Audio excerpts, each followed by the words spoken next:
ಕಳೆದ 4 ತಿಂಗಳಿಂದ ಹೆಚ್ಚು ಕಡಿಮೆ ವಾರಕ್ಕೊಮ್ಮೆ, ಕಳೆದ 1 ತಿಂಗಳಿಂದ ಹೆಚ್ಚು ಕಡಿಮೆ ದಿನಕ್ಕೊಮ್ಮೆ ದಿನನಿತ್ಯ ಬೆಲೆ ಏರಿಕೆ ಆಗ್ತಾ ಇದೆ ಪೆಟ್ರೋಲ್ ಮತ್ತು ಡೀಸೆಲ್ದು. ಪೆಟ್ರೋಲ್ ಮತ್ತು ಡೀಸೆಲ್ನ ಬಳಕೆ ಮಾಡುವಂಥವರು ಕೇವಲ ಮಧ್ಯಮ ವರ್ಗದವರಲ್ಲ, ಕೇವಲ ಶ್ರೀಮಂತರಲ್ಲ, ಇಂಡಸ್ಟ್ರಿಯಲಿಸ್ಟ್ಗಳಲ್ಲ.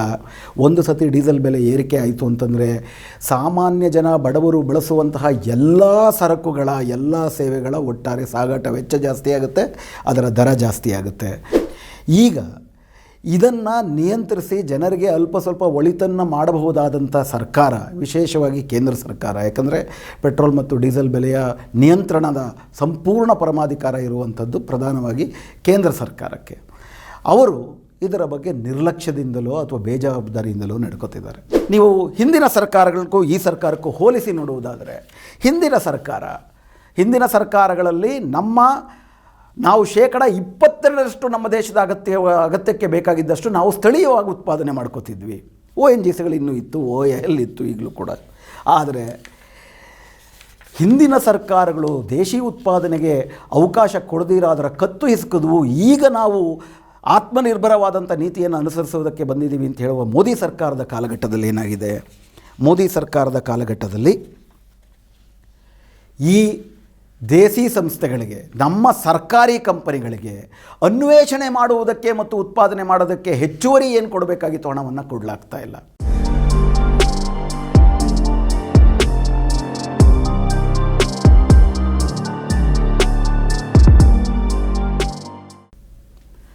ನಮಸ್ಕಾರ ವೀಕ್ಷಕರೇ, ಸಮಕಾಲೀನದ ಈ 102ನೇ ಕಂತಿಗೆ ನಿಮಗೆ ಸ್ವಾಗತ. ಪೆಟ್ರೋಲ್ ಬೆಲೆ ಸೆಂಚುರಿಯನ್ನು ದಾಟಿದೆ. ನಮ್ಮ ಕಂತುಗಳು ಕೂಡ ಇದು 102ಕ್ಕೆ ಬಂದಿದೆ. ಇದಕ್ಕೆ ನಾವು ಪೆಟ್ರೋಲ್ ಬೆಲೆಗೆ ಪೈಪೋಟಿ ಮಾಡೋಕ್ಕಾಗೋದಿಲ್ಲ, ಅದು ಇನ್ನೂ ವೇಗವಾಗಿಯೇ ಹೆಚ್ಚಾಗುವಂಥ ಎಲ್ಲ ನಿರೀಕ್ಷೆಗಳು ಇದ್ದಾವೆ. ಸಾಮಾನ್ಯ ಜನ ತತ್ತರಿಸ್ತಿದ್ದಾರೆ. ಕೋವಿಡ್ಡು, ಲಾಕೌಟು ಇವೆಲ್ಲಗಳ ಹೊಡೆತದಿಂದ ಈಗಾಗಲೇ ತತ್ತರಿಸಿದ್ದಂಥ ಜನರು ಕಳೆದ 4 ತಿಂಗಳಿಂದ ಹೆಚ್ಚು ಕಡಿಮೆ ವಾರಕ್ಕೊಮ್ಮೆ, ಕಳೆದ 1 ತಿಂಗಳಿಂದ ಹೆಚ್ಚು ಕಡಿಮೆ ದಿನಕ್ಕೊಮ್ಮೆ ದಿನನಿತ್ಯ ಬೆಲೆ ಏರಿಕೆ ಆಗ್ತಾ ಇದೆ ಪೆಟ್ರೋಲ್ ಮತ್ತು ಡೀಸೆಲ್ದು. ಪೆಟ್ರೋಲ್ ಮತ್ತು ಡೀಸೆಲ್ನ ಬಳಕೆ ಮಾಡುವಂಥವರು ಕೇವಲ ಮಧ್ಯಮ ವರ್ಗದವರಲ್ಲ, ಕೇವಲ ಶ್ರೀಮಂತರಲ್ಲ, ಇಂಡಸ್ಟ್ರಿಯಲಿಸ್ಟ್ಗಳಲ್ಲ. ಒಂದು ಸತಿ ಡೀಸೆಲ್ ಬೆಲೆ ಏರಿಕೆ ಆಯಿತು ಅಂತಂದರೆ ಸಾಮಾನ್ಯ ಜನ, ಬಡವರು ಬಳಸುವಂತಹ ಎಲ್ಲ ಸರಕುಗಳ, ಎಲ್ಲ ಸೇವೆಗಳ ಒಟ್ಟಾರೆ ಸಾಗಾಟ ವೆಚ್ಚ ಜಾಸ್ತಿ ಆಗುತ್ತೆ, ಅದರ ದರ ಜಾಸ್ತಿ ಆಗುತ್ತೆ. ಮಧ್ಯಮ ವರ್ಗ ಏನು ತನ್ನ ಸಾಗಾಟಕ್ಕೆ ಬಳಸ್ತಾ ಇದ್ರು ವಾಹನಗಳನ್ನು, ಅದರ ಮೇಲೆ ಮಾಡ್ತಿದ್ದಂಥ ಪೆಟ್ರೋಲಿನ ವೆಚ್ಚವೂ ಜಾಸ್ತಿ ಆಗುತ್ತೆ. ಸಾಮಾನ್ಯ ಜನರ ಮತ್ತು ಬಡ ಮಧ್ಯಮ ವರ್ಗದವರ ಬದುಕು ದುರ್ಭರವಾಗ್ತಾ ಇದೆ. ಈಗ ಇದನ್ನು ನಿಯಂತ್ರಿಸಿ ಜನರಿಗೆ ಅಲ್ಪ ಸ್ವಲ್ಪ ಒಳಿತನ್ನು ಮಾಡಬಹುದಾದಂಥ ಸರ್ಕಾರ, ವಿಶೇಷವಾಗಿ ಕೇಂದ್ರ ಸರ್ಕಾರ, ಯಾಕಂದರೆ ಪೆಟ್ರೋಲ್ ಮತ್ತು ಡೀಸೆಲ್ ಬೆಲೆಯ ನಿಯಂತ್ರಣದ ಸಂಪೂರ್ಣ ಪರಮಾಧಿಕಾರ ಇರುವಂಥದ್ದು ಪ್ರಧಾನವಾಗಿ ಕೇಂದ್ರ ಸರ್ಕಾರಕ್ಕೆ. ಅವರು ಇದರ ಬಗ್ಗೆ ನಿರ್ಲಕ್ಷ್ಯದಿಂದಲೋ ಅಥವಾ ಬೇಜವಾಬ್ದಾರಿಯಿಂದಲೋ ನಡ್ಕೋತಿದ್ದಾರೆ. ಮೊನ್ನೆ ಹಣಕಾಸು ಮಂತ್ರಿ ನಿರ್ಮಲಾ ಸೀತಾರಾಮನ್ ಅವರು, ನನಗೆ ಸಿಕ್ಕಾಪಟ್ಟೆ ಕಾಳಜಿ ಆಗ್ತಾ ಇದೆ, ಇದನ್ನು ಏನು ಮಾಡಬೇಕು, ಈ ಥರ ಬೆಲೆ ಏರಿಕೆ ಆಗ್ತಾ ಇದೆ ಪೆಟ್ರೋಲ್ ದರದ್ದು, ನನಗೇನು ಮಾಡಬೇಕು ಗೊತ್ತಾಗ್ತಿಲ್ಲ ಅಂತ ಒಬ್ಬ ದೇಶದ ಹಣಕಾಸು ಮಂತ್ರಿ ಕೈ ಚೆಲ್ಲಿ ಕೂತಿದ್ದಾರೆ. ಮತ್ತೊಂದು ಕಡೆ ಮತ್ತೊಬ್ಬ ಮಂತ್ರಿ ಸದಾನಂದ ಗೌಡರು, ನಾವು ಈ ಥರ ಬೆಲೆ ಏರಿಕೆ ಮಾಡ್ತಿರೋದಕ್ಕೆ ಕಾರಣವೇ ಏನಪ್ಪ ಅಂತಂದರೆ ಉಳ್ಳವರಿಗೆ ಹೆಚ್ಚಿಗೆ ತೆರಿಗೆ ಹಾಕಿ ಬಡವರಿಗೆ ಕಡಿಮೆ ಕೊಡ್ತಿದ್ದೀವಿ ಅಂತ ಹಾಸ್ಯಾಸ್ಪದವಾಗಿ ಮಾತಾಡ್ತಾರೆ. ಮತ್ತೊಂದು ಕಡೆ ಈ ದೇಶದ ಆಡಳಿತದ ಚುಕ್ಕಾಣಿ ಹಿಡಿದಿರುವಂಥ ಪ್ರಧಾನಮಂತ್ರಿ ನರೇಂದ್ರ ಮೋದಿಯವರು 4 ದಿನಗಳ ಕೆಳಗಡೆ ತಮಿಳುನಾಡಿಗೆ ಚುನಾವಣೆ ಏನು ಅಲ್ಲಿ ನಡೆಯಲಿದೆ ಅದರ ಪ್ರಯುಕ್ತ ಕೆಲವು ಯೋಜನೆಗಳನ್ನು ಉದ್ಘಾಟನೆ ಮಾಡುವುದಕ್ಕೆ ಹೋಗಿದ್ದಾಗ ಬಹಳ ಸೂಚ್ಯವಾಗಿ ಈ ಪೆಟ್ರೋಲ್ ಬೆಲೆ ಏರಿಕೆಯ ಬಗ್ಗೆ ಅತ್ಯಂತ ಬೇಜವಾಬ್ದಾರಿಯುತವಾದಂಥ ಹೇಳಿಕೆಯನ್ನು ಕೊಟ್ಟಿದ್ದಾರೆ. I want to begin by sharing 2 facts that would make you think. In 2019-2020, India imported over 85% of oil and 53% of gas to meet the domestic demand. Can a diverse and talented nation like ours be so energy important dependent? I do not want to criticize anyone, but I want to say, had we focused on these subjects much earlier, our middle class would not be burdened. ಮೊದಲನೇದಾಗಿ ಅವರೇನು ಹೇಳಿದ್ದಾರೆ, ಈ ದೇಶದಲ್ಲಿ ನಾವು ಇವತ್ತಿಗೂ ಕೂಡ 85% ತೈಲವನ್ನು ಹೊರದೇಶಗಳಿಂದ ಆಮದು ಮಾಡ್ಕೊಳ್ತಿದ್ದೀವಿ. ಸ್ವದೇಶಿ ತೈಲ ಉತ್ಪಾದನೆಯ ಸಾಮರ್ಥ್ಯ ಏನಾದರೂ ಬೆಳೆದಿದ್ದರೆ ಇವತ್ತು ಈ ಬೆಲೆ ಏರಿಕೆ ಆಗ್ತಿರಲಿಲ್ಲ, ಮಧ್ಯಮ ವರ್ಗಕ್ಕೆ ನಾವು ಪೆಟ್ಟು ಕೊಡುವಂಥ ಅಗತ್ಯ ಬೀಳ್ತಿರಲಿಲ್ಲ ಅಂತಂದ್ಬಿಟ್ಟು ಅವರ ಭಾಷಣದಲ್ಲಿ ಹೇಳಿದ್ದಾರೆ. ಅಂದರೆ ಅವರ ಮಾತಿನ ತಾತ್ಪರ್ಯ ಏನಾಯಿತು ಅಂತಂದರೆ, ಇವತ್ತು ಪೆಟ್ರೋಲ್ ಬೆಲೆ ಏರಿಕೆ ಆಗ್ತಿರೋದಕ್ಕೆ ನೇರವಾಗಿ ಕಾರಣ ಅಂತಾರಾಷ್ಟ್ರೀಯ ಮಟ್ಟದಲ್ಲಿ ಕಚ್ಚಾ ತೈಲ ಬೆಲೆ ಜಾಸ್ತಿ ಆಗ್ತಾ ಇರೋದು. ಯಾಕಂದರೆ ನಾವು 85% ಆಮದು ಮಾಡ್ಕೊಳ್ತೀವಿ. ಎರಡನೇದು, ನಮಗೆ ಸ್ವಾವಲಂಬನೆ ಇಲ್ಲ ಕಚ್ಚಾ ತೈಲದಲ್ಲಿ. ಅದಕ್ಕೆ ಕಾರಣ ಏನಪ್ಪ ಅಂತಂದರೆ, ಹಿಂದಿನ ಸರ್ಕಾರಗಳು ಅದರ ಬಗ್ಗೆ ಗಮನ ಕೊಡಲಿಲ್ಲ, ಅರ್ಥಾತ್ ನಾವೀಗ ಅದರ ಬಗ್ಗೆ ಗಮನ ಕೊಡ್ತಿದ್ದೀವಿ ಅಂತ. ದೇಶದ ಆಡಳಿತದ ಚುಕ್ಕಾಣಿ ಇಟ್ಕೊಂಡಿರುವಂಥ ಪ್ರಧಾನಮಂತ್ರಿಗಳು ಈ ಥರ ಹೇಳಿದಾಗ ಈ ವಿಷಯವನ್ನು ಬೇರೆಯವರು ಮಾತನಾಡದಂತೆ ಹಾಸ್ಯಾಸ್ಪದ ಅಂತ ತಳ್ಳಾಕಕ್ಕೆ ಬರೋದಿಲ್ಲ. ಯಾಕಂದರೆ ಅವರು ಮುಂದೆಯೂ ಕೂಡ ತಾವು ಯಾವ ನೀತಿಯನ್ನು ಅನುಸರಿಸ್ತೀವಿ ಅನ್ನೋದನ್ನು ಸೂಚ್ಯವಾಗಿ ಇದರಲ್ಲಿ ಹೇಳಿದ್ದಾರೆ. ಆದ್ದರಿಂದ ಇವತ್ತಿನ ಬೆಲೆ ಏರಿಕೆಗೆ, ಹಾಗಾದರೆ ಪೆಟ್ರೋಲ್ ಬೆಲೆ ಏರಿಕೆಗೆ, ಡೀಸೆಲ್ ಬೆಲೆ, ಗ್ಯಾಸ್ ಬೆಲೆ ಏರಿಕೆಗಳಿಗೆ ಪ್ರಧಾನಮಂತ್ರಿಯವರು ಹೇಳ್ತಿರೋ ಹಾಗೆ ಅಂತಾರಾಷ್ಟ್ರೀಯ ಮಟ್ಟದಲ್ಲಿ ಕಚ್ಚಾ ತೈಲದ ಮತ್ತು ಗ್ಯಾಸ್ನ ಬೆಲೆ ಏರಿಕೆ ಆಗ್ತಿರೋದು ಕಾರಣವಾ ಅಂತ ಮೊದಲನೇ ವಿಷಯವನ್ನು ಚರ್ಚೆ ಮಾಡಬೇಕಾಗಿದೆ. ಎರಡನೇದು, ನಾವು ಸ್ವಾವಲಂಬಿಯಾಗುವುದಕ್ಕೆ ಕಚ್ಚಾ ತೈಲದ ವಿಷಯದಲ್ಲಿ ಯಾಕೆ ಆಗ್ತಿಲ್ಲ, ಹಿಂದಿನ ಸರ್ಕಾರಗಳೇನು ಮಾಡೋದು ಮತ್ತು ಇವತ್ತಿನ ದೇಶಭಕ್ತವಾಗಿರುವಂತಹ ಆತ್ಮನಿರ್ಭರ ಅಂತ ಹೇಳುವಂತಹ ಮೋದಿ ಸರ್ಕಾರ 2014ರಿಂದ ಏನು ಮಾಡ್ತಾ ಬಂದಿದೆ ಅನ್ನೋದ್ರ ಬಗ್ಗೆ ನಾವು ಅರ್ಥ ಮಾಡಿಕೊಂಡ್ರೆ ಮಾತ್ರ ಇದರ ರಾಜಕೀಯ, ಇದರ ಹಿಂದೆ ನಮ್ಮ ಬದುಕು ಯಾರ ಕೈಗೆ ನಾವು ಕೊಟ್ಟಿದ್ದೀವಿ ಅನ್ನೋದು ಇನ್ನೊಂದು ಸ್ವಲ್ಪ ಸ್ಪಷ್ಟವಾಗಿ ಅರ್ಥವಾಗುತ್ತೆ. ಮೊದಲನೇದಾಗಿ ಪ್ರಧಾನಮಂತ್ರಿಯವರು ನಿಜ ಹೇಳ್ತಾ ಇದ್ದಾರೆ. ಯಾವುದನ್ನು ನಿಜ ಹೇಳ್ತಿದ್ದಾರೆ, ನಮ್ಮ ದೇಶಕ್ಕೆ ಅಗತ್ಯವಿರುವಂತಹ ಕಚ್ಚಾ ತೈಲದ 85% ಭಾಗವನ್ನು ನಾವು ಆಮದು ಮಾಡ್ಕೊಳ್ತಿದ್ದೀವಿ ಇವತ್ತಿನ ಮಟ್ಟಿಗೆ. ಇದು ಯಾವತ್ತಿಗೂ ಹೀಗೆ ಇತ್ತ, ನಂತರ ಚರ್ಚೆ ಮಾಡೋಣ. ಈ 85% ತೈಲವನ್ನು ನಾವು ಆಮದು ಮಾಡಿಕೊಂಡ್ರೆ ಕಚ್ಚಾ ತೈಲದ ಬೆಲೆ ಅಂತಾರಾಷ್ಟ್ರೀಯ ಮಟ್ಟದಲ್ಲಿ ಜಾಸ್ತಿ ಆದರೆ ಸಹಜವಾಗಿಯೇ ಇಲ್ಲೂ ಕೂಡ ಜಾಸ್ತಿ ಆಗಬೇಕು. ಹೀಗಾಗಿ ಅವೆರಡಕ್ಕೂ ಸಂಬಂಧ ಇದೆ ಅಂತ ಮೇಲ್ನೋಟಕ್ಕೆ ಅನಿಸುವುದು ನಿಜ.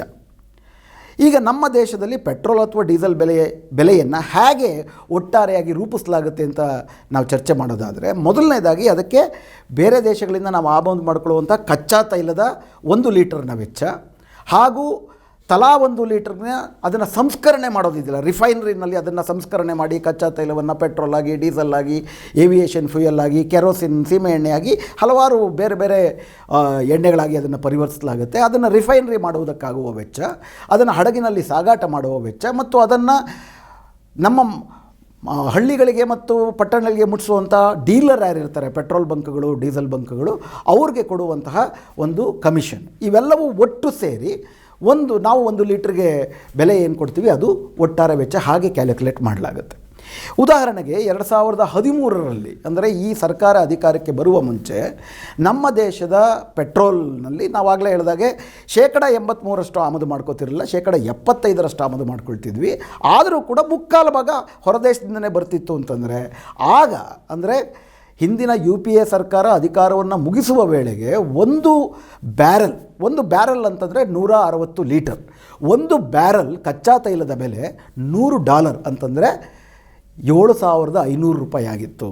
ಅಂದರೆ 1 ಲೀಟರ್ಗೆ, ಅಂದರೆ 7,500 ಡಿವೈಡೆಡ್ ಬೈ 160 ಅಂದ್ಕೊಂಡ್ರೆ 1 ಲೀಟರ್ನ ಬೆಲೆ, 1 ಲೀಟರ್ ಕಚ್ಚಾ ತೈಲದ ಬೆಲೆ ಹೆಚ್ಚು ಕಡಿಮೆ $60 ಹೀಗಾಗಿ $60 ಕಚ್ಚಾ ತೈಲ, ಅದರ ಜೊತೆಗೆ ಕೇಂದ್ರ ಸರ್ಕಾರ ಹಾಕ್ತಿದ್ದಂಥ ತೆರಿಗೆ, ರಾಜ್ಯ ಸರ್ಕಾರಗಳು ಹಾಕ್ತಿದ್ದಂಥ ತೆರಿಗೆ, ರಿಫೈನರಿಗಳಿಗೆ ಕೊಡ್ತಿದ್ದಂಥ ಸುಮಾರು $1 ರಿಫೈನರಿ ವೆಚ್ಚ ತಲಾ 1 ಲೀಟರ್ಗೆ, ಡೀಲರ್ಗಳಿಗೆ ಕೊಡ್ತಿದ್ದಂಥ $3-4 ಅಂತ ಕಮಿಷನ್ನು, ಇವೆಲ್ಲ ಸೇರಿದ್ರೆ ಒಟ್ಟು ಆಗಲೂ ಕೂಡ 2013ರಲ್ಲೂ ಕೂಡ 1 ಲೀಟರ್ ಪೆಟ್ರೋಲ್ಗೆ ತಗಲ್ತಾ ಇದ್ದಿದ್ದು $75. ಅದರಲ್ಲಿ $60 ಅಂದರೆ ಹೆಚ್ಚು ಕಡಿಮೆ 85% ಅಂತಾರಾಷ್ಟ್ರೀಯ ಕಚ್ಚಾ ತೈಲದ ಬೆಲೆ ಏನಿತ್ತು ಆ ಕಚ್ಚಾ ತೈಲಕ್ಕೆ ಕೊಡ್ತಾ ಇದ್ವಿ. ಇನ್ನುಳಿದದ್ದು ಒಂದು $6-8 ಕೇಂದ್ರ ಸರ್ಕಾರದ ತೆರಿಗೆ, $3-4 ರಾಜ್ಯ ಸರ್ಕಾರದ ತೆರಿಗೆ, $1 ರಿಫೈನರಿ, $3-4 ಡೀಲರ್ ಕಮಿಷನ್. ಇದು 1 ಬ್ಯಾರಲ್ಗೆ $100 ಇದ್ದಾಗ ಅಥವಾ 1 ಲೀಟರ್ ಕಚ್ಚಾ ತೈಲಕ್ಕೆ $60 ಇದ್ದಾಗ. ಆದರೆ 2014ರಲ್ಲಿ ನರೇಂದ್ರ ಮೋದಿಯವರು ಅಧಿಕಾರಕ್ಕೆ ಬಂದಾಗ ಅವರು ನಸೀಬ್ ವಾಲಾ ಆಗಿದ್ದರು, ಅವರೇ ಹೇಳ್ಕೊಳ್ಳೋ ಥರ. ಯಾಕಂದರೆ ಅಂತಾರಾಷ್ಟ್ರೀಯ ಮಟ್ಟದಲ್ಲಿ ತೈಲ ಬೆಲೆ ಏನು $100 ಒಂದು ಬ್ಯಾರಲ್ಗೆ ಪೀಕ್ ತಲುಪಿತ್ತು, ಅದು ಸುಮಾರು 3 ವರ್ಷಗಳ ಕಾಲ 2017-18 ತನಕನೂ ಕೂಡ ಸರಾಸರಿ $35-40 ಇಳಿದುಬಿಡ್ತು. ಅಂದರೆ 80% ನಾವು ಯಾವುದಕ್ಕೆ ಕೊಡ್ತಾ ಇದ್ವಿ ದುಡ್ಡು ಪೆಟ್ರೋಲಲ್ಲಿ, ಕಚ್ಚಾ ತೈಲಕ್ಕೆ. ಆ ಕಚ್ಚಾ ತೈಲದ ಅಂತಾರಾಷ್ಟ್ರೀಯ ಬೆಲೆನೇ 75ರಷ್ಟು ಇಳಿದುಬಿಡ್ತು. ಅಂದರೆ ನಾವು 1 ಲೀಟರ್ಗೆ 75 ರೂಪಾಯಿ ಕೊಟ್ಟರೆ ಅದರಲ್ಲಿ 60 ರೂಪಾಯಿ ಕಚ್ಚಾ ತೈಲಕ್ಕೆ ಹೋಗ್ತಿದ್ರೆ ಈಗ ಕಚ್ಚಾ ತೈಲದ ಬೆಲೆ ಹೆಚ್ಚು ಕಡಿಮೆ 15 ರೂಪಾಯಿಗೆ ಇಳಿದುಬಿಡ್ತು. ಸೊ ಕಚ್ಚಾ ತೈಲದ ಬೆಲೆ 15 ರೂಪಾಯಿ ಆದಾಗ ಕೇಂದ್ರ ಸರ್ಕಾರದ ತೆರಿಗೆ 10 ರೂಪಾಯಿ 25 ರೂಪಾಯಿ ಅಂತ ಇಟ್ಕೊಳ್ಳೋಣ, ರಾಜ್ಯ ಸರ್ಕಾರಗಳದೊಂದು 5 ರೂಪಾಯಿ 30 ರೂಪಾಯಿ, ರಿಫೈನರಿಗೆ 1 ರೂಪಾಯಿ 36 ಪ್ಲಸ್ ಇವ್ರಿಗೆ ಕೊಡುವಂಥ ಕಮಿಷನ್ ಡೀಲರು 4 ರೂಪಾಯಿ ಅಂತ ಸೇರಿದ್ರೆ ಒಟ್ಟು 40 ರೂಪಾಯಿ ನಮಗೆ 2014ರಿಂದ 2018 ತನಕ ನಮಗೆ ಸಿಗಬೇಕಾಗಿತ್ತು. ನಿಮಗೆ ಗೊತ್ತಿರೋ ಹಾಗೆ ಪೆಟ್ರೋಲ್ ಬೆಲೆ ಡೀಸೆಲ್ ಬೆಲೆ ಯಾವತ್ತೂ ಇಳಿಲೇ ಇಲ್ಲ, ಅದು ಗಗನವನ್ನೇ ಮುಟ್ತಾ ಹೋಯಿತು. ಅಂತಾರಾಷ್ಟ್ರೀಯ ಮಟ್ಟದಲ್ಲಿ ಕಚ್ಚಾ ತೈಲ ಬೆಲೆ ಕಡಿಮೆ ಆದರೂ ಕೂಡ ನಮ್ಮ ದೇಶದಲ್ಲಿ ಪೆಟ್ರೋಲ್ ಬೆಲೆ ಕಡಿಮೆ ಆಗಲಿಲ್ಲ, ಡೀಸೆಲ್ ಬೆಲೆ ಕಡಿಮೆ ಆಗಲಿಲ್ಲ. ಕಾರಣ ಏನಪ್ಪ ಅಂತಂದರೆ ಕೇಂದ್ರ ಸರ್ಕಾರ 2013ರಲ್ಲಿ 1 ಲೀಟರ್ ಕಚ್ಚಾ ತೈಲಕ್ಕೆ ಅವರು ವಿಧಿಸ್ತಿದ್ದಂಥ ತೆರಿಗೆ ಕೇವಲ 8ರಿಂದ 10 ರೂಪಾಯಿ ಇದ್ದರೆ ಅದು ದಿನೇ ದಿನೇ 2017ರಲ್ಲಿ 18ರಲ್ಲಿ 15 ರೂಪಾಯಿ ಆಯಿತು, 20 ರೂಪಾಯಿ ಆಯಿತು, 22 ರೂಪಾಯಿ ಆಯಿತು, 24 ರೂಪಾಯಿ ಆಯಿತು. 2019ರ ನಂತರ ನಿಧಾನಕ್ಕೆ ಕಚ್ಚಾ ತೈಲದ ಬೆಲೆ ಸ್ವಲ್ಪ ಹೆಚ್ಚಾಗ್ತಾ ಬಂತು. ಇವತ್ತು petroleum planning and analysis cell ಅಂತ ಕೇಂದ್ರ ಸರ್ಕಾರದ ಇಂಧನ ಖಾತೆಯ ಸಚಿವಾಲಯದ ಅಡಿಯಲ್ಲಿ ಕೆಲಸ ಮಾಡುವಂತಹ ಇದೊಂದು ರಿಸರ್ಚ್ ವಿಂಗ್, ಸಂಶೋಧನಾ ಪರಿಣಿತರ ಗುಂಪಿದು. ಇವರು ಪ್ರತಿ ತಿಂಗಳು ಕೂಡ ನಾವು ಎಷ್ಟು ಆಮದು ಮಾಡ್ಕೊಳ್ತೀವಿ, ಎಷ್ಟು ದಾಸ್ತಾನು ಮಾಡ್ತೀವಿ, ಇದ್ರ ಮೇಲೆ ತೆರಿಗೆ ಏನು, ಎಷ್ಟು ಆಯಿಲ್ ಪೂಲಲ್ಲಿ ದುಡ್ಡು ಸಂಗ್ರಹ ಆಗುತ್ತೆ ಅಂತೆಲ್ಲ ಲೆಕ್ಕ ಹಾಕ್ತಾರೆ. ಸರ್ಕಾರದ ಅಂಕಿಅಂಶ. ಈ ಸರ್ಕಾರದ ಅಂಕಿಅಂಶದಲ್ಲೇ ನೀವು ಹೇಳೋದಾದರೆ 2018-19ರಲ್ಲಿ ಅಂತಾರಾಷ್ಟ್ರೀಯ ಮಾರುಕಟ್ಟೆನಲ್ಲಿ 69 ರೂಪಾಯಿ 88 ಪೈಸೆ 70 ರೂಪಾಯಿ ಅಂತ ಇಟ್ಕೊಳ್ಳಿ. 70 ರೂಪಾಯಿ ಇತ್ತು ಕಚ್ಚಾ ತೈಲದ 1 ಬ್ಯಾರಲ್ ಕಚ್ಚಾ ತೈಲದ ಬೆಲೆ. ಅದು 2019-20ರಲ್ಲಿ $60 ಇಳಿತು, ಅಂದರೆ ಹೆಚ್ಚು ಕಡಿಮೆ $10 ಇಳಿತು. 2021ರ ಜನವರಿಗೆ, ಅಂದರೆ ಈಗ 1 ತಿಂಗಳ ಹಿಂದೆ ಕೂಡ ಅದು $54 ಹತ್ರನೇ ಇತ್ತು. ಅಂದರೆ ವಿಷಯ ಏನಪ್ಪ ಅಂದರೆ $54 1 ಬ್ಯಾರಲ್ಗೆ ಅಂತಂದರೆ 1 ಲೀಟರ್ ಕಚ್ಚಾ ತೈಲಕ್ಕೆ 28 ರೂಪಾಯಿ ಖರ್ಚಾಗುತ್ತೆ ಅಂತ. ಈಗ ಫೆಬ್ರವರಿ ಜನವರಿ 2021ನೆಯ ಸಮಯದಲ್ಲೂ ಕೂಡ 1 ಲೀಟರ್ ಕಚ್ಚಾ ತೈಲಕ್ಕೆ ಕೇವಲ 28 ರೂಪಾಯಿ ಖರ್ಚಾಗ್ತಿದೆ. ಅಂದರೆ ಮೊದಲ ಥರನೇ ಕೇಂದ್ರ ಸರ್ಕಾರದ ತೆರಿಗೆ 10 ರೂಪಾಯಿ, ರಾಜ್ಯ ಸರ್ಕಾರದ ತೆರಿಗೆ 5 ರೂಪಾಯಿ ಇದ್ದಿದ್ದು, ರಿಫೈನರಿಗೆ 1 ರೂಪಾಯಿ ಮತ್ತು ಡೀಲರ್ ಕಮಿಷನ್ 3 ರೂಪಾಯಿ. ಅಂದರೆ ನಮಗೆ ಎಷ್ಟಕ್ಕೆ ಸಿಗಬೇಕಾಗಿತ್ತು? 30 + 10 40, 40 + 5 ಇನ್ನೊಂದು 5 ಎಲ್ಲ ಸೇರಿ 50 ರೂಪಾಯಿಗೆ ಸಿಗಬೇಕಾಗಿತ್ತು. ಅಂದರೆ ಅಂತಾರಾಷ್ಟ್ರೀಯ ಕಚ್ಚಾ ತೈಲದ ಬೆಲೆ 15ರಿಂದ 28 ರೂಪಾಯಿಗೆ ಇರಿದ್ರು ಕೂಡ ನಮಗೆ ಹಬ್ಬ ಅಂದರೆ 50 ರೂಪಾಯಿಗೆ ಸಿಗಬೇಕಾಗಿತ್ತು. ಆದರೆ ಕೇಂದ್ರ ಸರ್ಕಾರ ಇದರಲ್ಲಿ ಯಾವ ಪ್ರಮಾಣದ ತೆರಿಗೆಯನ್ನು ಏರಿಸಿದ್ರು ಅಂತಂದರೆ ಕೇಂದ್ರ ಸರ್ಕಾರವೇ ಕೊಟ್ಟಿರುವ ಅಂಕಿಅಂಶದ ಪ್ರಕಾರ ಇದರ ಮೇಲೆ ಎಕ್ಸೈಸ್ ಡ್ಯೂಟಿ, ಅಂದರೆ ಕಚ್ಚಾ ತೈಲಕ್ಕೆ 2029ರ ಫೆಬ್ರವರಿನಲ್ಲಿ 29 ರೂಪಾಯಿ 71 ಪೈಸೆ 1 ಲೀಟರ್ ಆದರೆ ಅದಕ್ಕೆ ಕೇಂದ್ರ ಸರ್ಕಾರ 33 ರೂಪಾಯಿ ತೆರಿಗೆಯನ್ನು ವಿಧಿಸ್ತದೆ. 2013ರಲ್ಲಿ ಕೇವಲ 10 ರೂಪಾಯಿ ತೆರಿಗೆಯನ್ನು ವಿಧಿಸಲಾಗಿತ್ತು, ಅದರ 3 ಪಟ್ಟು ತೆರಿಗೆಯನ್ನು ಈಗ ವಿಧಿಸಲಾಗ್ತಾ ಇದೆ. ರಾಜ್ಯ ಸರ್ಕಾರಗಳು 20 ರೂಪಾಯಿ ತೆರಿಗೆಯನ್ನು ವಿಧಿಸ್ತವೆ. ರಾಜ್ಯ ಸರ್ಕಾರಗಳು ವಿಧಿಸ್ತಿರೋ ತೆರಿಗೆಯ ಪ್ರಮಾಣ ಕಡಿಮೆ. ಸರಾಸರಿ ಈ ದೇಶದಲ್ಲಿರೋ 30 ರಾಜ್ಯಗಳ ಸರಾಸರಿ ಹಿಡಿದ್ರೆ ಹಬ್ಬ ಅಂದರೆ 20 ರೂಪಾಯಿ, ಕೆಲವು 15 ರೂಪಾಯಿ, ಕೆಲವು 20 ರೂಪಾಯಿ. ಆದರೆ ಕೇಂದ್ರ ಸರ್ಕಾರ ಏಕಪಕ್ಷೀಯವಾಗಿ 32 ರೂಪಾಯಿ ತೆರಿಗೆಯನ್ನು ವಿಧಿಸ್ತಿದ್ದಾರೆ. ಅದು ಕೂಡ ನೀವು ತೆರಿಗೆಯ ಪ್ರಮಾಣ ಯಾವ ಥರ ಏರಿಕೆ ಹೋಯಿತು ಅಂತ ನೀವು ನೋಡಿದ್ರೆ 2020ರ ಮಾರ್ಚ್ ಮತ್ತು ಡಿಸೆಂಬರ್ ನಡುವೆ ಪ್ರತಿ ತಿಂಗಳು ಕೂಡ ಈ ತೆರಿಗೆ ಪ್ರಮಾಣ ಹೆಚ್ಚಾಗ್ತಾ ಇದೆ. ಏನಿಲ್ಲ ಅಂದರೆ ಇದರ ನಡುವೆ ತೆರಿಗೆ 15 ರೂಪಾಯಿಗಳಷ್ಟು ಹೆಚ್ಚಾಗಿದೆ. ಅಂದರೆ ಕೋವಿಡ್ನಿಂದ ಇಡೀ ದೇಶದ ಜನತೆ ತತ್ತರಿಸ್ತಿರುವಂಥ ಸಂದರ್ಭದಲ್ಲಿ ಕೇಂದ್ರ ಸರ್ಕಾರ ಈಗಾಗಲೇ ಬೀದಿಗೆ ಬಿದ್ದಿರೋ ಜನರ ಹತ್ರನೇ ಇನ್ನೊಂದಷ್ಟು ಹಿಂಡಿ ಈ ಹಣವನ್ನು ಗಳಿಕೆ ಮಾಡಿದ್ದಾರೆ. ಹೆಚ್ಚು ಕಡಿಮೆ ಇದು 2.5ರಿಂದ 3 ಲಕ್ಷ ಕೋಟಿ ರೂಪಾಯಿ. ಈ 2.5-3 ಲಕ್ಷ ಕೋಟಿ ರೂಪಾಯಿ ಹಣ ಸಂಗ್ರಹ ಮಾಡಿದ್ದು ಕೇಂದ್ರ ಸರ್ಕಾರಕ್ಕೆ ಹೋಗುತ್ತೆ. ಅಂದರೆ ನಮಗೆ ಏನಾದರೂ ಒಳಿತು ಮಾಡಿದಾರ ಅಂತ ನೀವು ನೋಡಿದ್ರೆ ಕೇಂದ್ರ ಸರ್ಕಾರ ಯಾವ ಬಾಬತ್ತಿಗಾಗಿ ಈ ತೆರಿಗೆಯನ್ನು ಸಂಗ್ರಹ ಮಾಡಿರ್ತಾರೋ ಕಳೆದ 10 ವರ್ಷಗಳ ಇತಿಹಾಸವನ್ನು ನೋಡಿದ್ರೆ ಹಿಂದಿನ UPA ಸರ್ಕಾರ ಆಗಲಿ, ವಿಶೇಷವಾಗಿ ಇವತ್ತಿನ NDA ಸರ್ಕಾರ, ಮೋದಿಯವರ ಸರ್ಕಾರ ಆಗಿರ್ಬೋದು, ಯಾವ ಕಾರಣಕ್ಕೆ ತೆರಿಗೆಯನ್ನು ವಸೂಲಿ ಮಾಡ್ತಾರೋ, ಜನರು ಒಳ್ಳೇದು ಮಾಡ್ತೀವಿ, ಮೂಲಭೂತ ಸೌಕರ್ಯ, ಅದಕ್ಕೆ ಖರ್ಚೇ ಮಾಡಿಲ್ಲ. ಅವರ ಅನುದಿನದ ಅಗತ್ಯಗಳಿಗೆ, ಸರ್ಕಾರದ ಅನುದಿನದ ಅಗತ್ಯಗಳಿಗೆ ಅದನ್ನು ವೆಚ್ಚ ಮಾಡಲಾಗ್ತಾ ಇದೆ. ಹೀಗಾಗಿ ಸರ್ಕಾರದ ಬೇಜವಾಬ್ದಾರಿಗೆ ಹಂಗೆ ನೋಡೋದಾದರೆ ಇದು ಶೇಕಡ ಎಷ್ಟಾಯಿತು? 225% ತೆರಿಗೆ ಆಯಿತು. ಜಗತ್ತಿನ ಮುಂದುವರೆದ ದೇಶಗಳಲ್ಲೂ ಕೂಡ ಅಮೇರಿಕ ಇರ್ಬೋದು, ಜರ್ಮನಿ ಇರ್ಬೋದು, ಫ್ರಾನ್ಸು, ಜಪಾನು, ಯಾವ ದೇಶಗಳಲ್ಲೂ ಕೂಡ 60% ಜಾಸ್ತಿ ತೆರಿಗೆ ಇಲ್ಲವೇ ಇಲ್ಲ. ನಮ್ಮ ದೇಶದಲ್ಲಿ ಈ ಒಟ್ಟಾರೆ ಪೆಟ್ರೋಲ್ ಬೆಲೆಯ ನಿಗೂಢವನ್ನು ಜನರಿಗೆ ಅರ್ಥವಾಗದಂತೆ, ಮತ್ತು ಅದೊಂಥರ ಏನೋ ದೇಶ ಅಭಿವೃದ್ಧಿ ಆಗ್ತಿದೆ ಅನ್ನೋ ನಮ್ಮ ಜೀವನ ಮಟ್ಟ ಕುಸಿದೋಗ್ತಿದ್ರು ಕೂಡ ದೇಶ ಅನ್ನೋದು ಬೇರೆ ಎಲ್ಲೋ ಇದೆ, ಅಭಿವೃದ್ಧಿ ಆಗ್ತಿದೆ ಅನ್ನುವಂತಹ ಭ್ರಾಮಕ ಭ್ರಮೆಯನ್ನಿಟ್ಟು ನಮ್ಮನ್ನೇ ಸುಲಿದು ಬೇರೆ ಬೇರೆದಕ್ಕೆ ಅದನ್ನು ಬಳಸ್ಕೊಳ್ಳಾಗ್ತಾ ಇದೆ. ಹೀಗಾಗಿ ಸಾರಾಂಶದಲ್ಲಿ ಪ್ರಧಾನಮಂತ್ರಿ ಮೋದಿಯವರು ಅಂತಾರಾಷ್ಟ್ರೀಯ ಮಟ್ಟದಲ್ಲಿ ಕಚ್ಚಾ ತೈಲ ಬೆಲೆ ಏರಿಕೆ ಆಗ್ತಿರುವುದೇ ನಮ್ಮ ದೇಶದಲ್ಲಿ ಪೆಟ್ರೋಲ್ ಮತ್ತು ಡೀಸೆಲ್ ಬೆಲೆ ಏರಿಕೆ ಆಗುತ್ತಿರುವುದಕ್ಕೆ ಕಾರಣ ಅಂತಂದ್ಬಿಟ್ಟು ಅವೆರಡಕ್ಕೂ ಏನು ಸಂಬಂಧ ಕಲ್ಪಿಸಿದ್ದಾರೆ, ಅದು ಹಸಿ ಸುಳ್ಳು, ಅದು ನಿಜ ಅಲ್ಲ. ಎರಡನೇದು ಅವರೇನು ಹೇಳ್ತಿದ್ದಾರೆ, ನಮ್ಮ ಕಚ್ಚಾ ತೈಲ ಉತ್ಪಾದನೆ, ಸ್ಥಳೀಯ ಉತ್ಪಾದನೆ, ನಮ್ಮ ಸ್ವಾವಲಂಬನೆಯನ್ನು ನಾವು ಮಾಡ್ಕೊಳ್ಳೋಕ್ಕಾಗ್ತಿಲ್ಲ. ಇವತ್ತು 85% ತೈಲವನ್ನು ನಾವು ಆಮದು ಮಾಡ್ಕೊಳ್ತಾ ಇದ್ದೀವಿ. ನಾವು ಸ್ವದೇಶಿ ತೈಲ ಉತ್ಪಾದನೆಯನ್ನು ಮಾಡಿದ್ದಿದ್ರೆ ಈ ಅವಲಂಬನೆ ತಪ್ತಿತ್ತು, ಅದರಿಂದ ತೈಲ ಬೆಲೆ ಕಡಿಮೆ ಆಗ್ತಿತ್ತು ಅಂತಂದ್ಬಿಟ್ಟು ಒಂದು ಈಕ್ವೇಷನ್ ಹೇಳಿದ್ದಾರೆ. ಇದರಲ್ಲೂ ಕೂಡ ಒಂದು ಅರ್ಧ ಸತ್ಯ ಇದೆ. ಹೌದು, ಇವತ್ತು ನಾವು 80% ತೈಲವನ್ನು ಆಮದು ಮಾಡ್ಕೊಳ್ತಾ ಇದ್ದೀವಿ. ಈ ತೈಲದ ಆಮದು ನಿಲ್ಲಬೇಕು ಅಂತಂದರೆ ನಮ್ಮ ದೇಶೀಯ ಉತ್ಪಾದನೆ ಜಾಸ್ತಿ ಆಗಬೇಕು.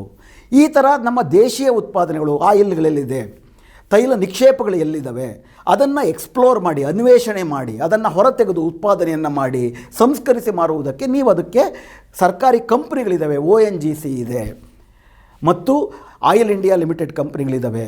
ಈ ಥರ ಸುಮಾರಷ್ಟು ಕಂಪ್ನಿಗಳಿದ್ದಾವೆ. ತೈಲ ನಿಕ್ಷೇಪಗಳನ್ನು ಹುಡುಕಿ ಅದನ್ನು ತೆಗೆದು ದೇಶಕ್ಕೆ ಸ್ವಾವಲಂಬನೆಯನ್ನು ತಂದುಕೊಡುವುದಕ್ಕೆ ಇವೆಲ್ಲ ಸರ್ಕಾರಿ ಕಂಪ್ನಿಗಳು. ಈ ಸರ್ಕಾರಿ ಕಂಪ್ನಿಗಳಲ್ಲಿ ನಿಮ್ಮ ತೆರಿಗೆಯ ದುಡ್ಡನ್ನು ಹೂಡಲಾಗಿದೆ. ಇವು ಹೆಚ್ಚು ತೈಲ ನಿಕ್ಷೇಪಗಳನ್ನು ಹುಡುಕಿ ಹೆಚ್ಚು ತೈಲವನ್ನು ಉತ್ಪಾದನೆ ಮಾಡಬೇಕು ಅಂತಂದರೆ ಅವುಗಳಿಗೆ ಹುಡುಕುವುದಕ್ಕೆ ಬೇಕಾಗಿರೋ ಅವರು ಮಾಡ್ತಿರೋ ಲಾಭದಿಂದಲೇ, ನಾನು ಹೇಳಿದಂಥ ಆಯಿಲ್ ಇಂಡಿಯಾ ಲಿಮಿಟೆಡ್ ಇರ್ಬೋದು, ONGC ಕಂಪನಿ ಇರ್ಬೋದು, ಇವು ಮಹಾರತ್ನ ಕಂಪನಿಗಳು. ಅಂದರೆ ಅವರು ಪ್ರತಿ ವರ್ಷ ಕನಿಷ್ಠ 5,000 ಕೋಟಿ ರೂಪಾಯಿ ಲಾಭ ಮಾಡ್ತವೆ ಈ ಕಂಪನಿಗಳು. ಅವ್ರ ಹತ್ರ 20,000 ಕೋಟಿಗೂ ಹೆಚ್ಚಿನ ಆಸ್ತಿಪಾಸ್ತಿಗಳಿದ್ದಾವೆ. ಅಂದರೆ ಅವರ ಲಾಭವನ್ನೇ ಸರ್ಕಾರ ಹೊಸ ನಿಕ್ಷೇಪಗಳನ್ನು ಹುಡುಕುವುದಕ್ಕೆ ಮತ್ತು ಹೊರತೆಗೆಯುವುದಕ್ಕೆ ಅನುಮತಿಯನ್ನು ಕೊಟ್ಟಿದ್ದರೆ ಅವರ ಲಾಭದ ದುಡ್ಡಲ್ಲೇ ಅವರು ಅದನ್ನು ಮಾಡಬಹುದಾಗಿತ್ತು. ಆದರೆ ನೀವು ಹಿಂದಿನ ಸರ್ಕಾರಗಳಿಗೂ ಈ ಸರ್ಕಾರಕ್ಕೂ ಹೋಲಿಸಿ ನೋಡುವುದಾದರೆ, ಹಿಂದಿನ ಸರ್ಕಾರಗಳಲ್ಲಿ ನಾವು 22% ನಮ್ಮ ದೇಶದ ಅಗತ್ಯಕ್ಕೆ ಬೇಕಾಗಿದ್ದಷ್ಟು ನಾವು ಸ್ಥಳೀಯವಾಗಿ ಉತ್ಪಾದನೆ ಮಾಡ್ಕೋತಿದ್ವಿ. ONGCಗಳು ಇನ್ನೂ ಇತ್ತು, OIL ಇತ್ತು ಈಗಲೂ ಕೂಡ.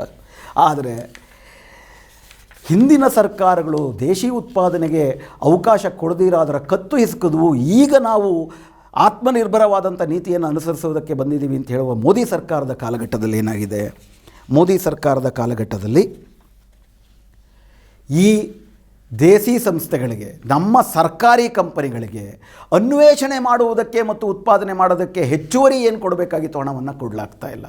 ಇವತ್ತು ನಮ್ಮ ದೇಶದಲ್ಲಿ ಒಟ್ಟಾರೆಯಾಗಿ 26 ಸೆಡಿಮೆಂಟರಿ ಬೇಸಿನ್ಗಳಂತ ಕರೀತಾರೆ. ಅಂದರೆ ತೈಲ ನಿಕ್ಷೇಪಗಳಿರುವಂಥ 26 ವಿವಿಧ ಭೌಗೋಳಿಕ ವಲಯಗಳಿದ್ದಾವೆ. ಅದರಲ್ಲಿ ಸುಮಾರು 90% ಇವತ್ತು ನಾವು ರಾಜಸ್ಥಾನ, ಅಸ್ಸಾಂ ಮತ್ತು ಗುಜರಾತಿನಲ್ಲಿ ವಿಶೇಷವಾಗಿ ತೈಲ ನಿಕ್ಷೇಪಗಳನ್ನ ಹುಡುಕಿ ತೆಗಿತಾ ಇದ್ದೀವಿ. ಇದು ಸುಮಾರು 295 ಮಿಲಿಯನ್ ಟನ್ನಷ್ಟು ನಿಕ್ಷೇಪಗಳಿದ್ದಾವೆ. ಇದರಲ್ಲಿ ಏನಿಲ್ಲ ಅಂದರೂ ಈಗ ಖಡಾಖಂಡಿತವಾಗಿ ಸಿಗ್ತದೆ ಅನ್ನುವಂಥ ಸುಮಾರು 450 ಬಿಲಿಯನ್ ಬ್ಯಾರೆಲ್ಗಳು, ಶತಕೋಟಿ ಬ್ಯಾರೆಲ್ಗಳಷ್ಟು ತೈಲ ನಿಕ್ಷೇಪಗಳು ಕಡ್ಡಾಯವಾಗಿ ಸಿಕ್ಕಿದ್ದಾವೆ. ಈಗ ತೈಲ ಕಂಪನಿಗಳು ಹಳೆ ನಿಕ್ಷೇಪಗಳು ಬರಿದಾಗ್ತಿದ್ದಂಗೆ ಹೊಸ ನಿಕ್ಷೇಪಗಳನ್ನ ಹುಡುಕಬೇಕಾಗುತ್ತೆ. ಉದಾಹರಣೆ, ಮೊದಲು ಬಾಂಬೆ ಹೈನಲ್ಲಿ ಹೆಚ್ಚು ತೈಲ ನಿಕ್ಷೇಪಗಳಿದ್ದು, ಅದು ಬರಿದಾಗ್ತಾ ಬಂದಂತೆ ಹೊಸ ಕಡೆ ನಿಕ್ಷೇಪಗಳನ್ನ ಹುಡುಕಕ್ಕೆ ಹೋಗಬೇಕು. ಆಗಲೇ ಹೇಳ್ದಂಗೆ ಸರ್ಕಾರ ಅದಕ್ಕೆ ಅನುಮತಿಯನ್ನು ಮತ್ತು ತಮ್ಮ ಹಣವನ್ನು ತಾವು ಹೂಡುವುದಕ್ಕೆ ಅವಕಾಶವನ್ನು ಮಾಡಿಕೊಡಬೇಕು. ಆದರೆ ಇದೇ PPAC ಸರ್ಕಾರದ ಸಂಸ್ಥೆಯೇ ಮಾಡಿರುವಂತಹ 2020-21 ವಿಶ್ಲೇಷಣೆಯ ಪ್ರಕಾರ ಈ ಸರ್ಕಾರಿ ಕಂಪನಿಗಳು ಹೊಸ ತೈಲ ನಿಕ್ಷೇಪಗಳನ್ನು ಮತ್ತು ಹೊಸ ಉತ್ಪಾದನೆಯನ್ನು ಮಾಡುವುದಕ್ಕೆ 2017-18ರಲ್ಲಿ 72,383 ಕೋಟಿ ರೂಪಾಯಿ ದುಡ್ಡನ್ನು ಒದಗಿಸಿದರೆ 2019-20ರಲ್ಲಿ ಕೇವಲ 30,000 ಕೋಟಿಯನ್ನು ಒದಗಿಸಲಾಯಿತು. ಅಂದರೆ ಅರ್ಧಕ್ಕಿಂತ ಜಾಸ್ತಿ, 60% ಹೊಸ ತೈಲ ನಿಕ್ಷೇಪಗಳನ್ನು ಹುಡುಕುವುದಕ್ಕೆ ಕೊಡುವ ಹಣವನ್ನು ಕಡಿತಗೊಳಿಸಲಾಯಿತು.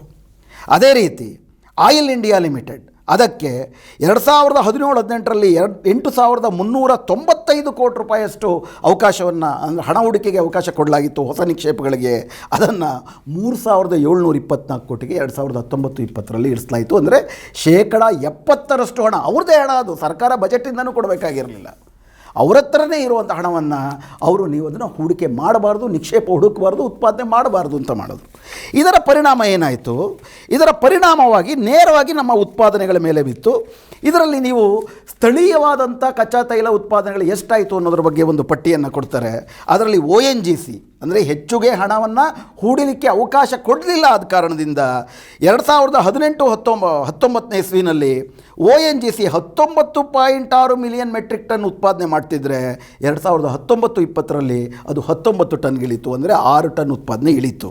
ಅದೇ ರೀತಿ oil India limited 3.3 million metric ton ಉತ್ಪಾದನೆ ಮಾಡ್ತಿದ್ರೆ ಅದು 3 ಮಿಲಿಯನ್ ಮೆಟ್ರಿಕ್ ಟನ್ಗಿಳಿತು. ಅಂದರೆ ನಿಧಾನಕ್ಕೆ ತುಂಬ ಉದ್ದೇಶಪೂರ್ವಕವಾಗಿ ಇವುಗಳಿಗೆ ಹಣವನ್ನೇ ಕೊಡದಿರ ಹೊಸ ತೈಲ ನಿಕ್ಷೇಪಗಳು ಭಾರತದಲ್ಲಿ ಇದ್ದರೂ ಕೂಡ ನಮ್ಮ ಸರ್ಕಾರಿ ಕಂಪನಿಗಳ ಹತ್ರ ಅದನ್ನು ಅನ್ವೇಷಿಸಿ ಹೊರತೆಗೆಯಲು ಬೇಕಾದಷ್ಟು ಸಂಪನ್ಮೂಲ ಸಾಮರ್ಥ್ಯಗಳಿದ್ದರೂ ಕೂಡ ಸರ್ಕಾರ ಅದಕ್ಕೆ ಅನುಮತಿ ಕೊಡದಂತೆ ಅದನ್ನು ಸ್ಥಳೀಯ ಉತ್ಪಾದನೆ ಇಲ್ಲದಂತೆ ಮಾಡಿತು. ಇದು ಹೊಸ ಕಥೆ ಏನಲ್ಲ. ನಿಮಗೆ BSNL ಇದೇ ರೀತಿ ತಾನೇ ಸಾಕಿದ ಕೂಸನ್ನು ಕೊಂದಾಕಿದ್ದನ್ನು ನಾವು ನೋಡ್ತೀವಿ. ಬೇರೆ ಬೇರೆ ಸರ್ಕಾರಿ ವಲಯಗಳಲ್ಲಿ ಇದನ್ನೇ ಮಾಡಲಾಗ್ತಾ ಇದೆ. ಇದರ ಭಾಗವಾಗಿಯೇ ಇವತ್ತಿನ ಬಜೆಟ್ಟಿನಲ್ಲೂ ಕೂಡ ನಿರ್ಮಲಾ ಸೀತಾರಾಮನ್ ಹೇಳಿದ್ದೇನಪ್ಪ ಅಂತಂದರೆ, ಇಂಧನ, ಕಲ್ಲಿದ್ದಲು, ಟೆಲಿಕಮ್ಯುನಿಕೇಷನ್ನು ಇತ್ಯಾದಿ ಎಲ್ಲ ಸ್ಟ್ರಾಟಜಿಕ್ ವಲಯಗಳಲ್ಲೂ ಕೂಡ ಸರ್ಕಾರ ಸಂಪೂರ್ಣವಾಗಿ ಹಿಂತೆಗೆಯುತ್ತೆ ಮತ್ತು ಅದನ್ನು ಖಾಸಗೀಕರಿಸಲಾಗುತ್ತೆ ಅಂತ ಹೇಳಲಾಗಿದೆ. ಅದರ ಭಾಗವಾಗಿಯೇ ಭಾರತ ಸರ್ಕಾರದ ನೀತಿ ಆಯೋಗ ಭಾರತದ ಒಂದು ಇಂಧನ ನೀತಿಗಳು ಬರುವ ವರ್ಷಗಳಲ್ಲಿ ಹೇಗಿರಬೇಕು ಅನ್ನೋದ್ರ ಬಗ್ಗೆ ಒಂದು ನೀತಿ ಆಯೋಗ ಮತ್ತು ಇಂಟರ್ನ್ಯಾಷನಲ್ ಎನರ್ಜಿ ಏಜೆನ್ಸಿ ಎನ್ನುವಂಥ ಎರಡೂ ಸಂಸ್ಥೆಗಳು ಸೇರಿಕೊಂಡು ಭಾರತದ ಇಂಧನ ನೀತಿಗಳ ಪುನರಾವಲೋಕನ ಅಂತ ಒಂದು 2020ರಲ್ಲಿ ವರದಿಯನ್ನು ತಂದಿದ್ದಾರೆ. ಅದರ ಬಗ್ಗೆ ಮೊನ್ನೆ ತಮಿಳುನಾಡಿನಲ್ಲಿ ಮಾತಾಡ್ತಾ ನರೇಂದ್ರ ಮೋದಿಯವರು ಪ್ರಧಾನಿಗಳು ಕೂಡ ಸ್ಪಷ್ಟವಾಗಿ ಹೇಳಿದ್ದೇನಪ್ಪ ಅಂದರೆ 2014ರಿಂದಲೂ ಕೂಡ ನಾವು ಒಂದು ಹೊಸ ನೀತಿಯನ್ನು ಜಾರಿಗೆ ತಂದಿದ್ದೇವೆ. ಈ ಹೊಸ ನೀತಿಯಿಂದ ಭಾರತದ ಇಂಧನ ಸಾಮರ್ಥ್ಯ, ಸ್ಥಳೀಯ ಸಾಮರ್ಥ್ಯ ಹೆಚ್ಚಾಗುತ್ತೆ. 2022ಕ್ಕೆ ನಾವು ಇವತ್ತೇನು ಬರೀ 15% ಇದೆ ನಮ್ಮ ಸ್ಥಳೀಯ ಉತ್ಪಾದನಾ ಸಾಮರ್ಥ್ಯ, ಅದನ್ನು 25%ಕ್ಕೂ 2040ರಲ್ಲಿ 40%ಕ್ಕೂ ಏರಿಸ್ತೀವಿ ಅಂತ ಅಂದ್ಬಿಟ್ಟು ಭಾಷಣ ಮಾಡಿದ್ದಾರೆ. ಅಂದರೆ ಇವೆಲ್ಲ ಸಾಧ್ಯ ಆಗಬೇಕು ಅಂತಂದರೆ ನಮ್ಮ ಸ್ಥಳೀಯ ತೈಲ ನಿಕ್ಷೇಪಗಳನ್ನು ಅನ್ವೇಷಿಸುವುದಕ್ಕೆ, ಉತ್ಪಾದನೆ ಮಾಡುವುದಕ್ಕೆ ಏನು ದುಡ್ಡು ಕೊಡಬೇಕಾಗಿತ್ತು ಅದನ್ನು ದುಡ್ಡು ಮಾತ್ರ ಕೊಡ್ತಾ ಇಲ್ಲ, ಸಂಪನ್ಮೂಲ ಒದಗಿಸ್ತಿಲ್ಲ. ಹಾಗಾದರೆ ಹೆಂಗೆ ಇದನ್ನು ಈಡೇರಿಸೋದಕ್ಕೆ ಸಾಧ್ಯ ಆಗುತ್ತೆ? ಅದಕ್ಕಾಗಿ ಈ ಇಂಟರ್ನ್ಯಾಷನಲ್ ಎನರ್ಜಿ ಏಜೆನ್ಸಿ ಮತ್ತು ನೀತಿ ಆಯೋಗ ಹೊಸ ಒಂದು ನೀತಿಯನ್ನು ಪ್ರಕಟಣೆ ಮಾಡಿದೆ. ಅದಕ್ಕೆ ಈ ಸರ್ಕಾರ ಎಲ್ಲ ಜನವಿರೋಧಿ ನೀತಿಗಳಿಗೂ ಕೂಡ ಜನಪರವಾದಂಥ ಹೆಸರಿಡೋ ಥರ ಈ ನೀತಿಗೂ ಕೂಡ ಹೆಲ್ಪ್ ಅಂತ ಹೆಸರಿಟ್ಟಿದ್ದಾರೆ. ಹೆಲ್ಪ್ ಅಂತಂದರೆ ಇಂಗ್ಲೀಷಲ್ಲಿ ಸಹಾಯ ಅಂತಾಗುತ್ತೆ. ಆದರೆ ಇವ್ರ ಪ್ರಕಾರ ಇದು hydrocarbon exploration and licensing policy. ಅಂದರೆ ಈ ಇಂಧನಗಳನ್ನು ಅನ್ವೇಷಿಸಿ ಅದನ್ನು ಅನ್ವೇಷಿಸುವುದಕ್ಕೆ ಮತ್ತು ಅದನ್ನು ಉತ್ಪಾದನೆ ಮಾಡುವುದಕ್ಕೆ ಲೈಸೆನ್ಸಿಂಗ್ ಪಾಲಿಸಿ ಏನಿರಬೇಕು ಅನ್ನೋಂಥದ್ದು. ಇದರ ಆಧಾರದಲ್ಲಿ 2017, 2018, 2019ರಲ್ಲಿ ಹೊಸ ನಿಕ್ಷೇಪಗಳಿಗೆ ಅಂತಾರಾಷ್ಟ್ರೀಯ ಮಟ್ಟದಲ್ಲಿ ಬಿಡ್ಡಿಂಗ್ ಕರೆಯಲಾಗಿದೆ. ಇದುವರೆ ತನಕ ಸ್ಥಳೀಯ ಸರ್ಕಾರಿ ಉದ್ಯಮಗಳಿಗೆ ಅನುಮತಿಯನ್ನು ಕೊಡದಿರ, ಅವ್ರಿಗೆ ಹಣ ಕೊಡದಿರ, ಬಿಡ್ಡಿಂಗ್ ಅವಕಾಶ ಕೊಡದಿರ ಇವತ್ತು ಹೊಸದಾಗಿ ಏನು ಮಾಡ್ತಿದ್ದಾರೆ ಅಂತಂದರೆ ದೇಶೀಯ ಮತ್ತು ಅಂತಾರಾಷ್ಟ್ರೀಯ ಮಟ್ಟದ ದೊಡ್ಡ ದೊಡ್ಡ ದೈತ್ಯ ತೈಲ ಸಂಸ್ಥೆಗಳನ್ನು ಭಾರತದಲ್ಲಿರುವಂಥ ನಿಕ್ಷೇಪಗಳನ್ನು ಅನ್ವೇಷಿಸಿ ತೆಗೆಯುವುದಕ್ಕೆ ಅವಕಾಶ ಮಾಡಿಕೊಡಲಾಗ್ತಾ ಇದೆ. ಉದಾಹರಣೆಗೆ 2019ರ ವೇಳೆಗೆ ಕಳೆದ 3 ವರ್ಷದಲ್ಲಿ ಏನೇನು ಹೊಸ ನಿಕ್ಷೇಪಗಳ ಅನ್ವೇಷಣೆಗೆ ಅವಕಾಶ ಮಾಡಿಕೊಡ್ಲಾಯಿತು ಅದರ 61% ಪಾಲು ವೇದಾಂತ ಎನ್ನುವಂತಹ ಭಾರತೀಯ ಮೂಲದ ಆದರೆ ವಿದೇಶಿ ಬಂಡವಾಳ ಸಾಕಷ್ಟು ಇರುವಂತಹ ಇಂಗ್ಲೆಂಡಿನ ಬಹುರಾಷ್ಟ್ರೀಯ ಕಂಪನಿಯಾದಂಥ ವೇದಾಂತಾಗೂ ಹಾಗೂ ಬ್ರಿಟಿಷ್ ಪೆಟ್ರೋಲಿಯಂ ಮತ್ತು ಭಾರತದ ಅಂಬಾನಿ ಇಬ್ಬರೂ ಸೇರ್ಕೊಂಡು ಮಾಡ್ಕೊಂಡಿರುವಂಥ BPRIL ಅಂತ ಸಂಸ್ಥೆಗಳ ಪಾಲಾಗಿದೆ. ಇವರುಗಳು ಉತ್ಪಾದನೆಯನ್ನು ಮಾಡುವುದಕ್ಕೆ ಯಾವ ರೀತಿಯ ಹೊಸ ಇನ್ಸೆಂಟಿವನ್ನು ಕೊಡಲಾಗಿದೆ ಅಂತಂದರೆ ಅದನ್ನು ತಮಿಳುನಾಡಿನ ಭಾಷಣದಲ್ಲಿ ನರೇಂದ್ರ ಮೋದಿ ಅವರು ಹೇಳಿದರು. Friend, since 2014 we have brought in various reforms across the oil and gas sector covering exploration and production, natural gas marketing and distribution. We are working on attracting domestic and international investment through investor friendly measures. ಅವ್ರಿಗೆ ಇದುವರೆ ತನಕ ಏನಿತ್ತಪ್ಪ ಅಂದರೆ ಯಾವುದಾದ್ರೂ ಒಂದು ಖಾಸಗಿ ಸಂಸ್ಥೆ ತೈಲ ನಿಕ್ಷೇಪವನ್ನು ಹುಡುಕಿ ಉತ್ಪಾದನೆಯನ್ನು ಮಾಡಿದ್ರೆ ಅದರಿಂದ ಬರುವ ಆದಾಯದಲ್ಲಿ ಪಾಲನ್ನು ಸರ್ಕಾರಕ್ಕೆ ಕೊಡಬೇಕಾಗಿತ್ತು, ರೆವಿನ್ಯೂ ಶೇರಿಂಗ್ ಅಂತೇಳಿ. ಇನ್ನು ಮುಂದೆ ಹೊಸ ವಿದೇಶಿ ಬಂಡವಾಳವನ್ನು ಮತ್ತು ಹೊಸ ಅನ್ವೇಷಣೆಯನ್ನು ಮಾಡಬೇಕು ಅನ್ನೋ ಕಾರಣಕ್ಕೆ ರೆವಿನ್ಯೂ ಶೇರಿಂಗ್ ಇರುವುದೇ ಇಲ್ಲ, ಆದಾಯದಲ್ಲಿ ಪಾಲನ್ನೇ ಕೇಳೋದಿಲ್ಲ. ನೀವು ಸ್ಟ್ರಾಟಜಿಕ್ಕಾಗಿ ನಾವೊಂದು ಶುಲ್ಕವನ್ನು ನಿಗದಿ ಮಾಡ್ತೀವಿ, ಶುಲ್ಕ ಕೊಟ್ಟರೆ ಸಾಕು ಅಂತ ಹೇಳಿದ್ರು. ಅಷ್ಟು ಮಾತ್ರ ಅಲ್ಲ, ಇನ್ನೊಂದು ಏನು ಹೇಳಲಾಗಿದೆ ಅಂದರೆ ಇದು ತುಂಬ ಮುಖ್ಯವಾದದ್ದು. ಈ ಖಾಸಗಿ ಕಂಪನಿಗಳು ಬರೀ ಅಂಬಾನಿ ಮಾತ್ರ ಅಲ್ಲ, ವಿದೇಶಿ ಹೂಡಿಕೆಗೂ ಅವಕಾಶ ಮಾಡಿಕೊಡಲಾಗಿದೆ. ಅವರು ಬಂದು ನಮ್ಮ ದೇಶದಲ್ಲಿ ತೈಲ ನಿಕ್ಷೇಪವನ್ನು ಅನ್ವೇಷಣೆ ಮಾಡಿದ್ರೆ ಅವ್ರಿಗೆ ಮಾರ್ಕೆಟಿಂಗ್ ಆ್ಯಂಡ್ ಪ್ರೈಸಿಂಗ್ ಫ್ರೀಡಮ್, ಮಾರುಕಟ್ಟೆಯ ಮತ್ತು ಅದಕ್ಕೆ ಬೆಲೆ ನಿಗದಿ ಮಾಡುವ ಸ್ವಾತಂತ್ರ್ಯವನ್ನು ಕೂಡ ಈ ಹೆಲ್ಪ್ ಪಾಲಿಸಿಯಲ್ಲಿ ಘೋಷಿಸಲಾಗಿದೆ. ಅದರಿಂದ ಈ ಹೆಲ್ಪ್ ಯಾರಿಗೆ ಅಂತಂದರೆ ಸ್ಥಳೀಯ ಮತ್ತು ವಿದೇಶಿಯ ಅಂತಾರಾಷ್ಟ್ರೀಯ ದೈತ್ಯ ತೈಲ ಸಂಸ್ಥೆಗಳಿಗೆ ಹೆಲ್ಪ್ ಮಾಡಲಾಗ್ತಾ ಇದೆ. ಅದರ ಪ್ರಕಾರ ಇನ್ನು ಮುಂದೆ ಅವರು ಬರ್ತಾರೆ. ನಾನು ಆಗಲೇ ಹೇಳಿದಾಗ 295 ಮಿಲಿಯನ್ ಮೆಟ್ರಿಕ್ ಟನ್ನಷ್ಟು ತೈಲ ನಿಕ್ಷೇಪಗಳು ಇರುವ ಸಾಧ್ಯತೆ ಈ ದೇಶದಲ್ಲಿದೆ. ನಾವು ಸ್ವಾವಲಂಬಿಯಾಗುವ ಸಾಧ್ಯತೆಯೂ ಇದೆ. ಆದರೆ ಈ ಹೆಲ್ಪ್ ಪಾಲಿಸಿ ಏನು ಮಾಡುತ್ತಪ್ಪ ಅಂದರೆ ದೇಶೀಯ ಮತ್ತು ವಿದೇಶಿಯ ಸಂಸ್ಥೆಗಳಿಗೆ ಅದನ್ನು ಹೊರತೆಗೆಯುವ ಮತ್ತು ಬೇಕೆಂದ ಕಡೆ ಮಾರಾಟ ಮಾಡುವ, ಬೇಕೆಂದಷ್ಟು ಬೆಲೆಯನ್ನು ನಿಗದಿ ಮಾಡುವ ಅವಕಾಶವನ್ನು ಇವಳಿಗೆ ಒದಗಿಸಲಾಗಿದೆ. ಹಾಗಿದ್ದ ಪಕ್ಷದಲ್ಲಿ ನರೇಂದ್ರ ಮೋದಿಯವರು ತಮಿಳುನಾಡಿನಲ್ಲಿ ಮಾಡಿದಂಥ ಭಾಷಣದ ಪ್ರಕಾರ ಸ್ಥಳೀಯ ಉತ್ಪಾದನೆ ಜಾಸ್ತಿ ಆಗಿದ್ದಿದ್ರೆ ಬೆಲೆಯಲ್ಲಿ ಕಡಿಮೆ ಆಗುತ್ತೆ. ಯಾಕಂದರೆ ಬೆಲೆ ನಿಗದಿ ಮಾಡುವ ಅವಕಾಶವನ್ನು, ಅಧಿಕಾರವನ್ನು ಖಾಸಗಿನವ್ರಿಗೆ ಬಿಟ್ಕೊಡಲಾಗಿದೆ. ಮತ್ತು ಈ ದೇಶದಲ್ಲೇ ಎಲ್ಲಿ ಮಾರಾಟ ಮಾಡಲಾಗುತ್ತೆ, ಮಾರ್ಕೆಟಿಂಗ್ ಫ್ರೀಡಮನ್ನು ಅವರಿಗೆ ಕೊಡಲಾಗಿದೆ. ಹೀಗಾಗಿ ಸ್ನೇಹಿತರೆ, ತೈಲದಂಥ ವಿಷಯದಲ್ಲೂ ಕೂಡ ಇದೊಂದು ದೇಶ ಕಟ್ಟಕ್ಕೆ ಬೇಕಾಗಿರುವುದು ತೈಲ, ಈ ಕಲ್ಲಿದ್ದಲು.